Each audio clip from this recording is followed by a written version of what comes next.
I do want to talk about the crypto analysis and kind of predictions for next week.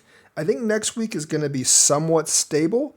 I'm not too afraid about Bitcoin. It is the altcoins I'm concerned about. Because remember, I said Bitcoin has buyers. Although it may go down, it won't drop off the face of the earth. And even if we do dip into the lower 90s, mid 80s, it'll only be 2 or 3 weeks before we come back up. That being said, if that happens for Bitcoin, altcoins are going to be pretty devastated, and they might not have a good of a time coming back up, even if Bitcoin comes back up, as their dominance is still around 63%. Now, here's the thing. Bitcoin has a lot of buyers. Michael Saylor just announced a new round of buys like this week. That's nothing new. He's been buying about 10,000 Bitcoins per week average. Sometimes he buys 3,000, sometimes he buys 20,000, but he averages about 10K a week since the beginning of this year, and he's going to average probably about that much for the foreseeable future. Similar Scientific, obviously, plus, you have other countries coming in, buying a couple thousand here, a couple thousand there.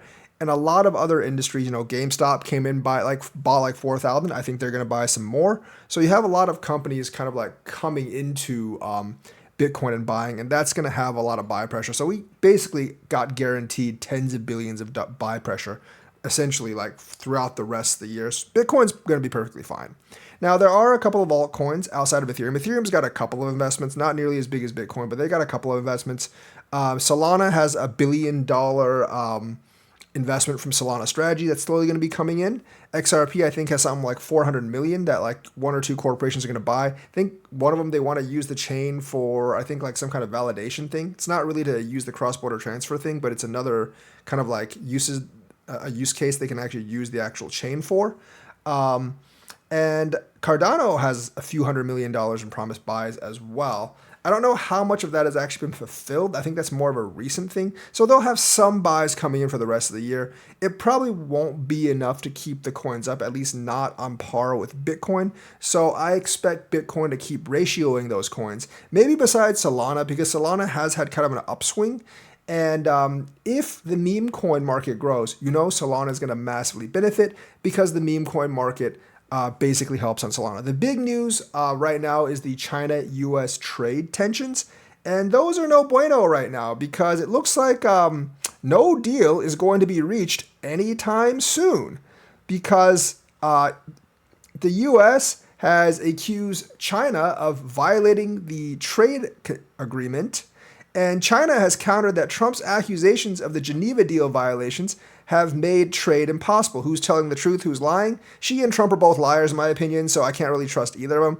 I'd probably trust the United States over China just over that. But I don't think either side is really telling the truth. Obviously, they're pulling on two different sides of the story. And both of them are likely not acting in good faith. So I don't think we're going to reach a deal anytime soon with that. I do think it's going to be a standoff for a much longer period of time with U.S. and China. I don't think a deal within 90 days is going to happen. So I would definitely look out for maybe a market dip late July, early August on that note. And Scott Bessett says that Trump and Xi are likely to talk soon about trade, but no date has been set, which means not this week. So I think there's going to be like some news that comes out about the China-U.S. trade situation this week, but it's not going to be very substantive because I think they're like just basically launching accusations at each other about what each does about the trade deal agreement. So White House National Economic Council Director Kevin Hassett said that President Donald Trump and China's President Xi Jinping could talk about trade as soon as this week, but I think it might actually be next week, and I don't actually think that there's going to be too much results. My expectation is both sides have expressed a willingness to talk. Hassett said, I've heard that before, and they have talked before. They kind of like agreed to a pause, which was good, but now they're accusing each other of breaking the agreement, which is bad. So I don't think that's going to come out to anything. I know that Xi Jinping is not going to really give in on anything, and Trump is like dead set on getting some kind of advantage. So I don't really think that's going to really work. So he noted, however, that no specific date for the talks have been set. Hassett remarks come after Trump accused China of breaking its trade agreement with the United States. National Economic Council Director Kevin Hassett suggested on Sunday that President Donald Trump and China's President Xi Jinping could have a conversation about trade as soon as next week. Hassett said, however, that a specific date for the conversation between the two leaders has not been set. President Trump, we expect, is going to have a wonderful conversation about the negotiations this week with President Xi. That's our expectation. Yeah, I don't expect it to be all that wonderful. I don't know if it's going to be public. I feel like a lot of shouting is going to be involved. And I don't really think anything's going to get done because the tensions between the two nations are actually going higher and higher in terms of trade. He followed up by saying he's not sure if it's been scheduled for a specific date. If it hasn't been scheduled, it's probably going to be late in the week or possibly even next week. But it has been discussed that the two of them will talk about the Geneva Agreement, and we're all very favorably inclined towards. So I have a feeling like this little trade spat is not going to get that much better before it actually gets worse. He says, I like to also add that people are talking every day, noting that U.S. Trade Rep Jamieson Greer's team is talking with their Chinese counterparts every day, trying to move the ball forward on this manner. A discussion between Trump and Xi could mark a major step in negotiations between the two nations, weeks after leaders of both countries met in Switzerland and reached a 90-day trade halt deal. But, of course, tensions escalated last week after Trump accused China of violating its preliminary trade agreement with the U.S. so much, and Trump wrote on his social media post, so much for being Mr. Nice Guy. I don't think anyone sees him as Mr. Nice Guy. Speaking to reporters on Friday, Trump also said he expected he would likely speak to Xi about the allegations over trade agreement. I don't really know if they're just making up allegations just for the sake of saying they're violating them, because it's very likely to do that. Obviously, China says U.S. accusing China for violating the agreement does not bode well for the trade. I don't really know what's going on there. I think both sides are most likely exaggerating this. So essentially, I think this is going to take a lot longer than 90 days, and they'll have to extend it if they don't really want to fight a trade war. What could actually happen is we fight a trade war for a short time, and then they come out with some kind of a deal.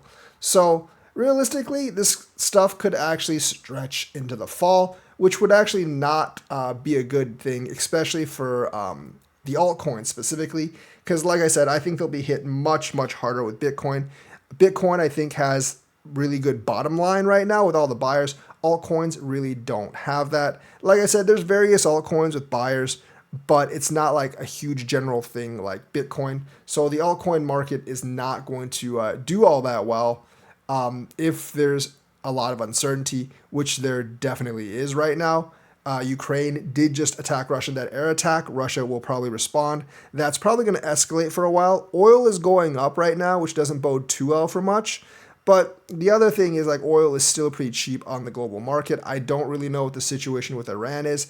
I don't think the situation with Russia and Ukraine will actually affect oil prices. At least I really, really hope it doesn't.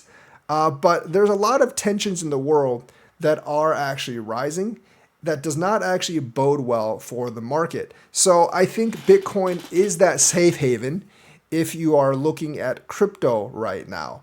The others, not so much. I mean, I still like some of the other coins like Hyperliquid and stuff, but I think they're going to be extremely affected by the volatile market. Right now, at the time of this recording, you'll probably see this tomorrow morning, but right now at the time of this recording, we're 154 points down in the Dow futures and about 28 down in the S&P futures, 141 down in the NASDAQ futures. So we are slightly edging downward. Oil's up by 171, and the U.S. 10-year bond is up by 0.2 basis points. So not much movement on the U.S. 10-year bond. I think if the trade dispute with China gets worse, I do think the bond rates will actually go up. And that's something that the president does have to keep track of, that the more these trade wars drag on, and the more that that he tries to maneuver an advantage, I think the less confidence other countries have in the United States. And I do think the longer it drags on, the more our 10-year yield and the 30-year yield is going to go up. So he does actually have to be careful of that. He's trying to obviously pressure Jerome Powell to cut the interest rates, but the interest rates can actually only do so much right now. And I'm really not sure if it'll offset a 10-year bond really going up. So we'll definitely have to kind of wait and see on that specific measure. And yeah, the rates are going to heavily affect the crypto market, as is like the diplomatic tensions. So a lot of uncertainty up in the future. I think most people actually expected that, but I expect altcoins, unless there's some kind of breakthrough in negotiations, which there is a possibility of. I expect alts to trend like a little bit downward. I expect Bitcoin to hold or maybe even go slightly upward. Although like at the beginning of the week, we might go slightly downward. I expect Bitcoin to hold or go slightly upward, but I do expect alts to lose dominance. Any alt can come up if there's like some amazing news, but overall, I'm still not liking the altcoin market yet, and I won't probably like it until, let's say, October, which is when all the ETFs come through. So that is the news for today. Like and subscribe, hit the bell notifications button. If you are interested in leverage trading, check out my BitUnix link. It'll be either in the description or pinned as the first comment. And have a nice day, everyone.